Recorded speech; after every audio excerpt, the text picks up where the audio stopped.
that man on Santa's lap. Well, they reached for his throat and his bowling league coat, and they picked him up, losing his Oreo cap. Santa cried, "Put him down like this instant. Now, my boy, what you want not so odd." So we'll hop on my sleigh, and we'll fly to New England, and I'll get you scrod.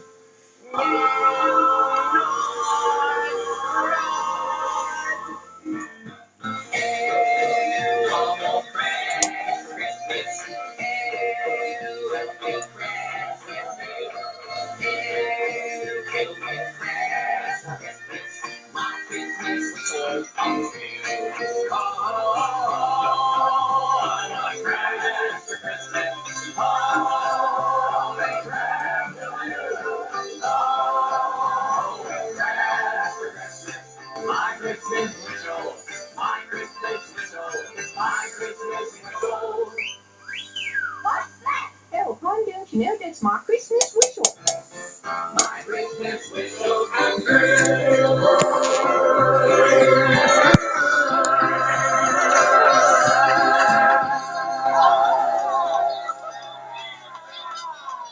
By the way, we now have, in our regular chat room, we've got 15 people.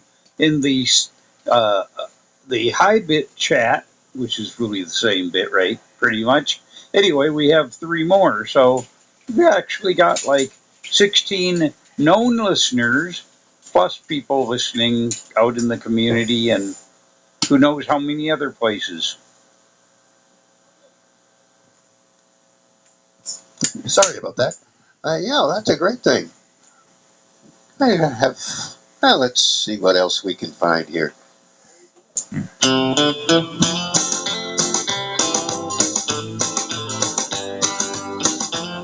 can call me Bill Watson. Another lonesome Christmas Eve down at the Dewdrop Inn. I had a few too many, and the world began to spin.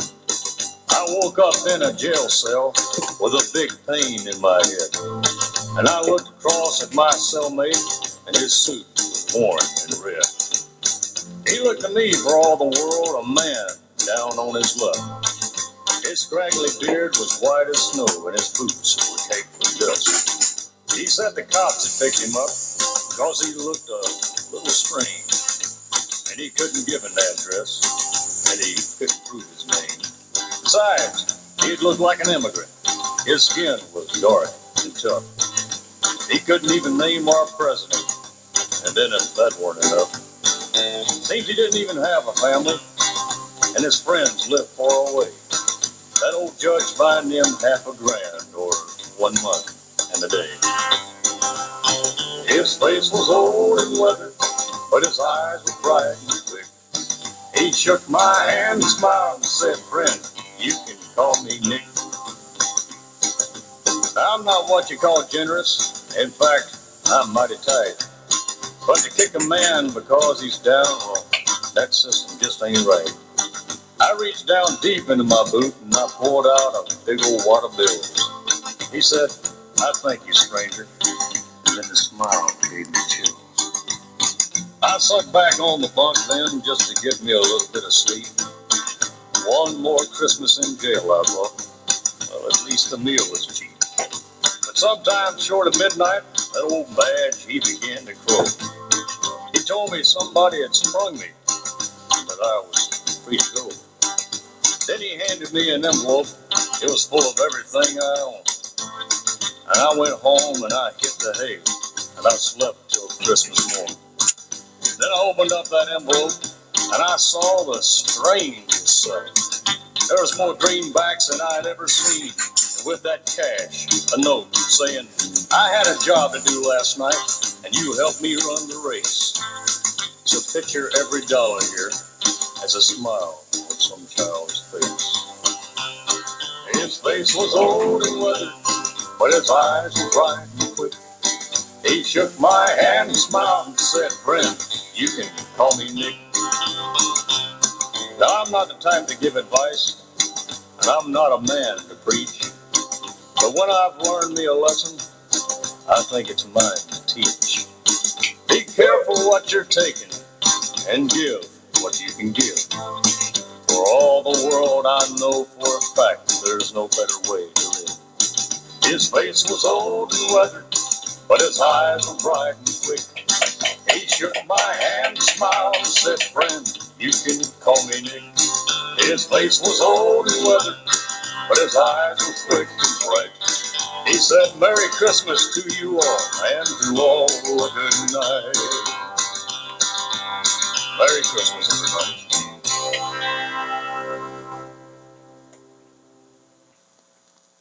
Get to my mic real quick. Great song.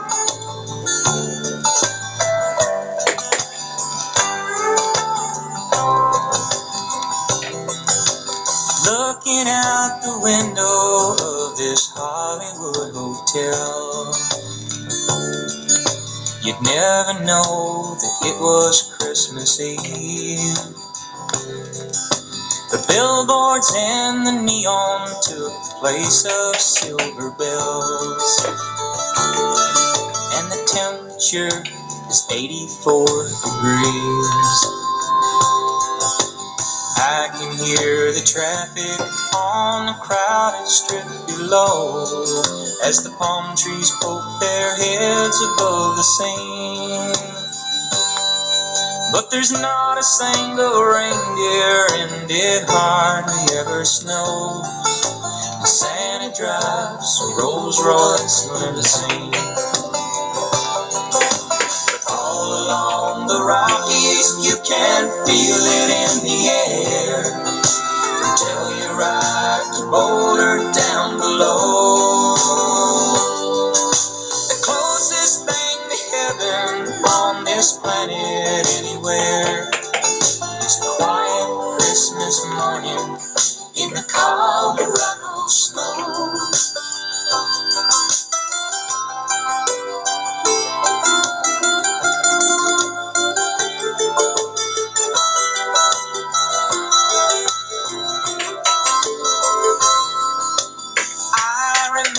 Christmases when I was just a boy. In the morning I would run to see the tree, and the carolers on the hillside sang their songs of Christmas joy. Well, I always thought they sang them just for me. Now the sun is setting in the California sky, and I can't find the spirit anywhere. So I think it's time for me to tell Los Angeles goodbye. I'm going back home to look for Christmas there. But all along the Rockies you can feel it in the air. From Telluride to Boulder down below. The closest thing to heaven on this planet anywhere is a quiet Christmas morning in the Colorado snow.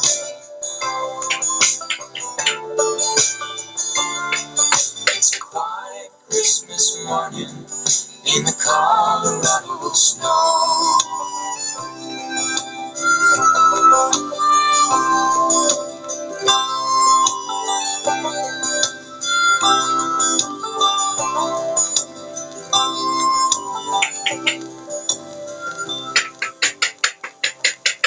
We got a few residues of white left, but not much out there. It was still and quiet in the big forest. It was winter, and all the little animals were curled up snug and warm in their homes under the ground. The little fir tree grew in the middle of the forest, surrounded by lots of other fir trees. Most of them were older and bigger than he was, and usually ignored him. The tree standing next to him was the oldest tree in the whole forest, and although he could be rather grumpy at times, now and again he would talk to the lonely little fir tree and tell him stories of long ago when the forest was new. This particular lovely winter day, however, he didn't want to talk much, and the little fir tree was feeling even more lonely than usual. He sighed and looked around him. It was very cold, and the sky was a dirty grey colour. "Oh, I wish it would snow," he thought to himself. And as if by magic, at that very moment, a tiny snowflake settled on his topmost branch. It was quickly followed by another, and then another. The little fir tree knew that the older trees didn't like the snow very much. They grumbled and they said it weighed their branches down. But the little fir tree was young and strong, and he loved the soft white snow. As he watched the snowflakes spinning down, he heard a rumble of a lorry away in the distance, and at the same time a tiny sparrow flew overhead. "The men are coming! The men are coming!" he chirped anxiously, and then he flew quickly away. The little fir tree looked around. "What does he mean?" he asked the old tree standing next to him.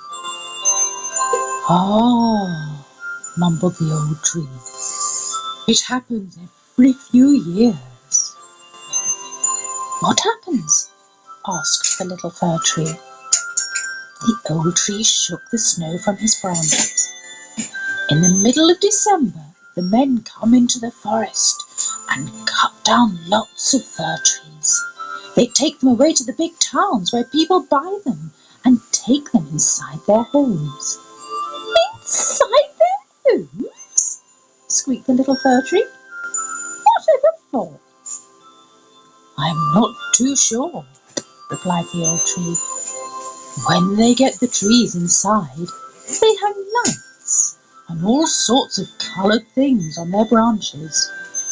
Then a couple of weeks later, they take them all off again and throw the trees outside to dry. An old blackbird told me the story. He lived in the town and had seen it happen, so I know it's true." "Oh, my goodness! Whatever are we to do?" cried the little fir tree. "I don't want to go. I don't want you to go either." "Oh, there's no chance of them choosing me. I'm much too big and old," the other tree replied. "And if I hold my branches across you, they won't even see you down there." The sound of the lorry was getting louder, and before too long the little fir tree saw the men walking along the path. The back of the lorry was full of trees that had already been chosen. The little fir tree kept very still and quiet and leaned close to his friend. The men's voices grew louder, and suddenly he felt a big hand on his trunk and heard a shout. "Here's a lovely one, Joe. I almost missed him hiding beneath the branches of this big old granddad of a tree. Just look at this. He's a beautiful little tree. I think perhaps I'll keep this one for myself. Mind how you dig him up now." The little fir tree shivered and shook, and he felt his roots being lifted from the ground. Before he had a chance to say goodbye to the big old tree, he was lifted into the lorry. He didn't remember much about what happened next. He was too frightened to even think about what was going on. The next thing he knew was that the lorry had stopped, and he was lifted out and laid down in a garden. A little boy and girl came running out to look at him. They filled a big tub with earth and stood the little fir tree in it. Then they carried him inside. The little fir tree had stopped shivering by now and was very interested in all that was happening to him. It was nice to feel his roots in some soft earth again. So it was true, he thought. It's all happening just as the blackbird said. He was carried into a large room and put down in a corner. He watched as the children came in. They opened lots of boxes and took out all sorts of exciting things. They hung brightly coloured tinsel around him. They wound fairy lights among his branches. And finally, a big silver star was placed right on top of his topmost branch. The children clapped their hands and squealed with delight, and the little fir tree felt quite excited. He stood in the big room all through Christmas, and he felt very grand. People kept coming in and saying how lovely he looked, and he really enjoyed watching the children opening their Christmas presents and playing with their new toys. He certainly didn't feel lonely anymore. In fact, he was having a wonderful time.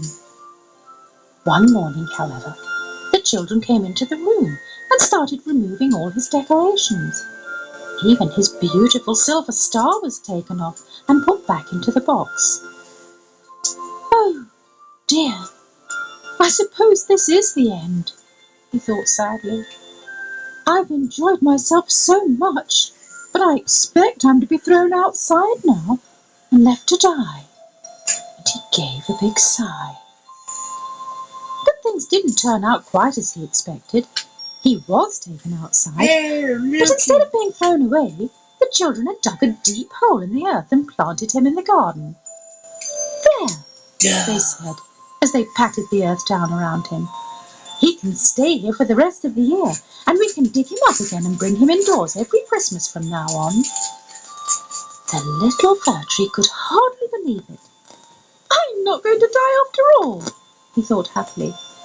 I can live here in the garden and make friends with all the animals and the birds. And I will be taken indoors again each Christmas and have my lovely decorations put on again. I shall never be lonely again. What a lucky little fir tree I am.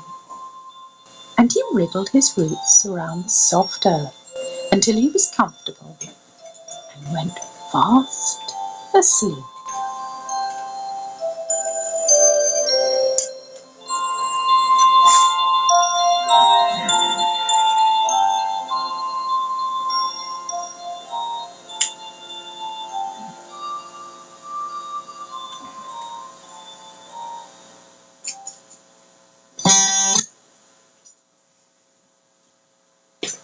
I'm afraid we're going to have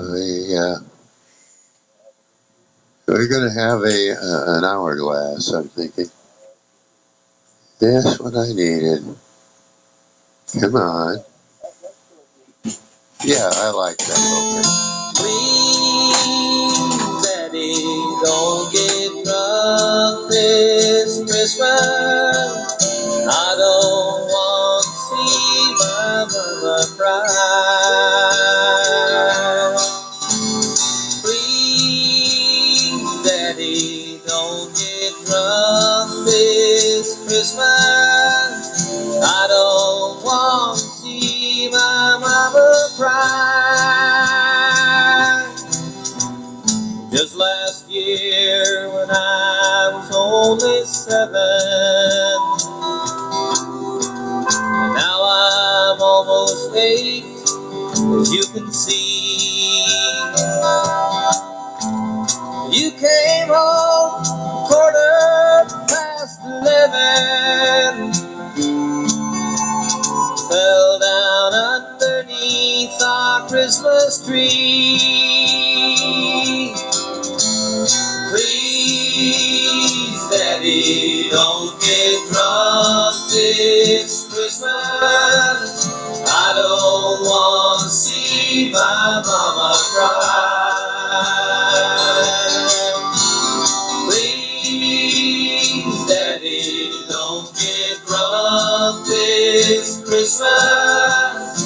I don't want to see my mama cry. Mama smiled, looked outside the window.